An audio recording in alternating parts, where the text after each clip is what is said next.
Então, me chamo Maurício Leite, sou carioca, sou designer, formado pela Escola Industrial do Rio de Janeiro e conheci Bananal há um pouco mais de 40 anos. Comecei a dividir meu tempo entre o Rio e Bananal há uns 15 anos, né? E esse trabalho começou a ser desenvolvido na época da pandemia e, de fato, tomou forma depois que eu me mudei para uma RPPN, a Chácara Santo Inês, e deu. Você está vendo aqui. Eu concentro todo esse esforço, né, na Palmeira Jussara e no Gerivá. Então, todas essas coisas que você vê aqui são derivadas dessas cachos, dessas duas palmeiras.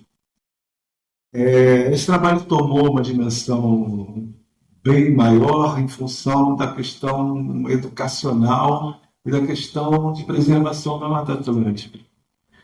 E foi campado, de alguma maneira, pela Fundação Florestal, na pessoa da Ana Xavier, que é responsável pela área de RPPNs, e pela Secretaria de Cultura de Bananal, que trouxe 150 crianças para interagirem com esse trabalho e ficou uma coisa bastante substancial.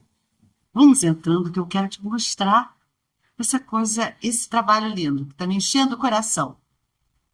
Já na entrada, nós temos o nome dessa exposição, que é Natureza Morta.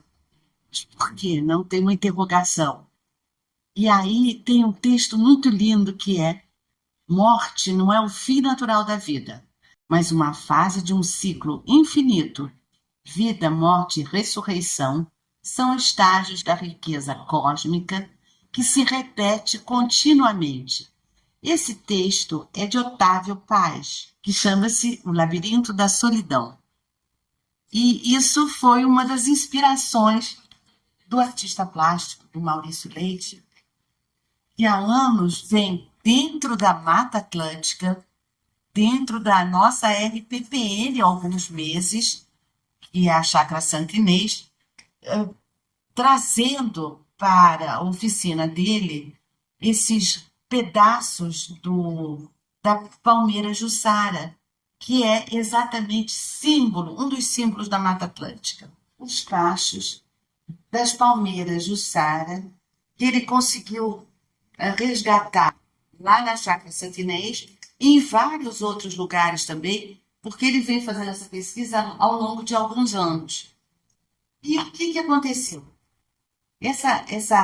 Esse substrato maravilhoso que você está vendo desse chão todo, assim, você diz assim, é bom passar uma vassoura? Não, isso chama-se serrapilheira. Serrapilheira é isso que você está vendo, que se formam em torno das árvores nas matas, que é como se fosse um colchão de fertilidade. E eu explicava isso para os alunos, né? Muito interessante, porque isso vai se juntando, depois vão aparecer organismos vivos, microscópicos, que vão comer as frutas podres com as folhas secas, vão fazer seu cocô, que também ninguém vê, mas vão transformar esse colchão em algo muito fértil e que vai propiciar a novas sementes que caírem, vão brotar novas sementes. E até algumas árvores velhas vão se renovar por força desse colchão, desse cobertor fértil que existe nas matas e que deve ser preservado, sem dúvida. Aí, umas peças, olha só, os jovens ficaram encantados porque eles não conheciam aqui nem o móvel e nem essa questão bonita, que eles têm uma mobilidade e que eles não perdem o equilíbrio.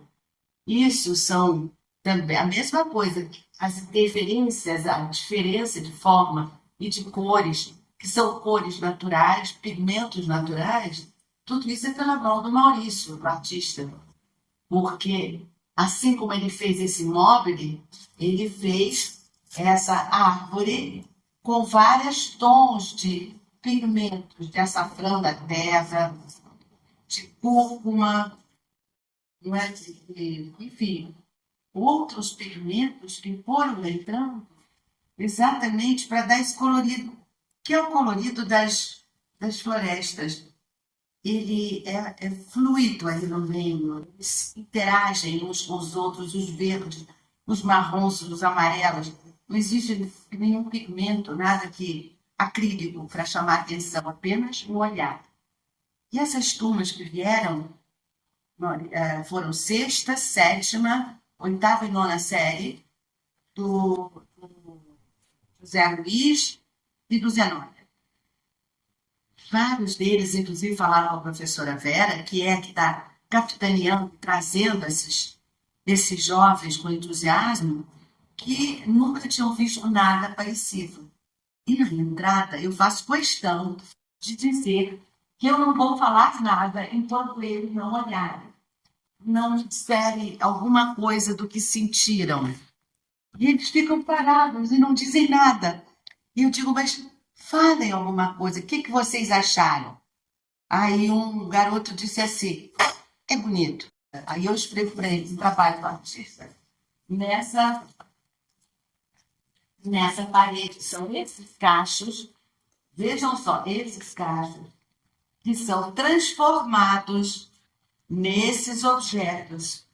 Esse também, olha só, olha de novo aparecendo o equilíbrio e as cores e a mão do artista que pinta, que recorta, que cola, que prende, amarra e transforma aqueles cachos nisso que vocês estão vendo aqui. E o interessante, Ricardo, é que um deles, pela primeira vez, a segunda turma, pegou um dos gravetos. Isso não tinha esses gravetos. Colocou aqui. E eu comentei com o Maurício, às vezes eu dou um alô para ele, que ele não está aqui nesses dias, e ele disse, eles podem mexer. E aí começaram as interferências. E o mais bonito foi que, nesse momento, umas duas crianças, dentro da serrapilheira, encontraram folhas verdes. E todos ficaram prestando atenção. E eu digo, vocês estão vendo? Se aqui, numa sala fechada, vocês encontram folhas verdes, depois de um mês, vocês imaginem a força, a potência de tudo isso que está no chão. E aí eles começaram a procurar os verdes e colocaram, tem vários verdes aqui colocados pelos alunos, porque eles quiseram preencher a obra do artista. E é preciso para eles sentirem. Eles viram, mas eu disse, vocês toquem, toquem, toquem.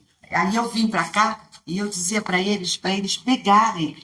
E até eu acho que segurem. Não vai arrebentar, não é frágil. Vocês podem pegar. E aí eles seguravam.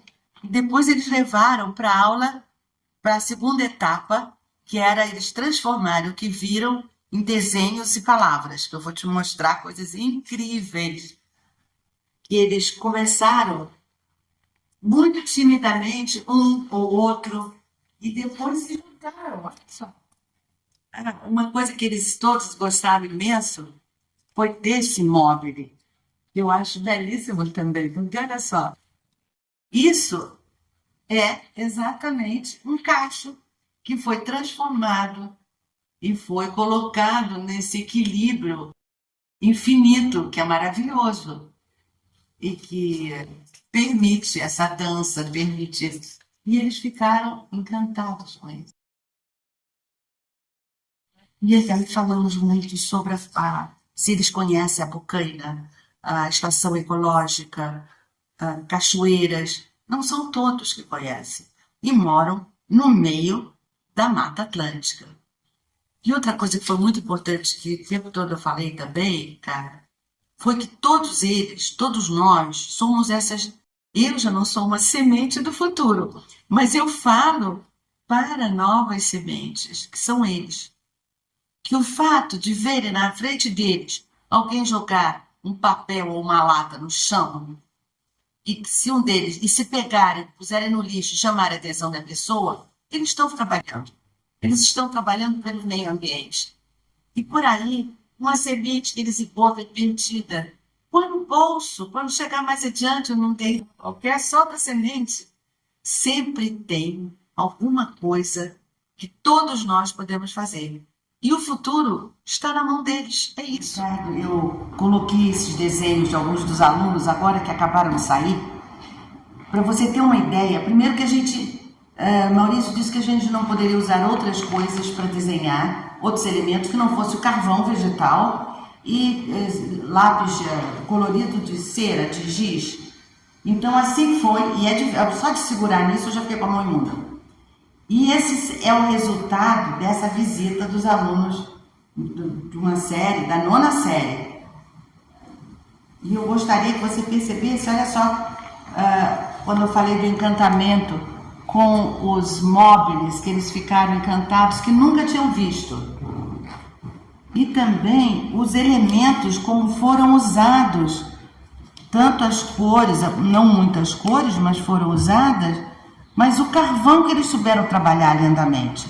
E eu ainda comentei com eles, eu digo, é um material mineral, natural, não é caro e dá para fazer coisas belíssimas e vocês estão conseguindo.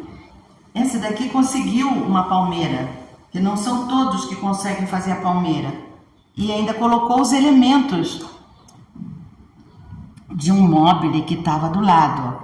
Essa também, eles juntaram essa sensibilidade, tem muito, tanto nos meninos quanto nas meninas, e esse também trouxe esses elementos muito bem desenhados. E o que acontece é que eles, isso que eu acho que é tão importante, que consolida uma experiência pedagógica, vamos considerar assim, porque isso foi um trabalho pedagógico da professora Vera, do Maurício Leite, que eu estou ajudando aqui, mas é um trabalho que eu considero como começo, meio e fim, não é passar batido. O jovem hoje, com tudo que recebe o tempo todo, não dá para ver, sabe, uma folha, uma capa de um livro. Tem que ser algo mais contundente, tem que ser algo que ele sinta lá dentro. Isso exige um tempo para reflexão, para absorção e para a reprodução, que é o que aconteceu aqui. E eu tenho certeza, Ricardo, que muitos estão levando muita coisa como lembrança, e aí ainda comentei, olha, bioma, serrapilheira, Mata Atlântica, palmito Jussara, palmeira Jussara, tudo isso são palavras, procurem guardar, porque são palavras que fazem parte do universo do meio ambiente.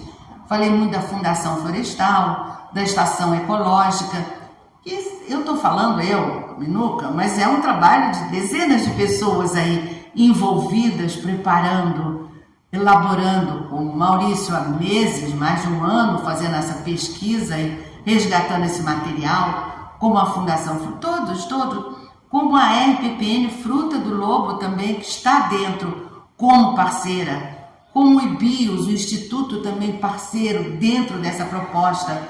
Então, essas forças é que trazem assim, a certeza de que a gente está fazendo o caminho certo quando investe nesses jovens, pensando nesse futuro, no futuro da nossa natureza, na sobrevivência.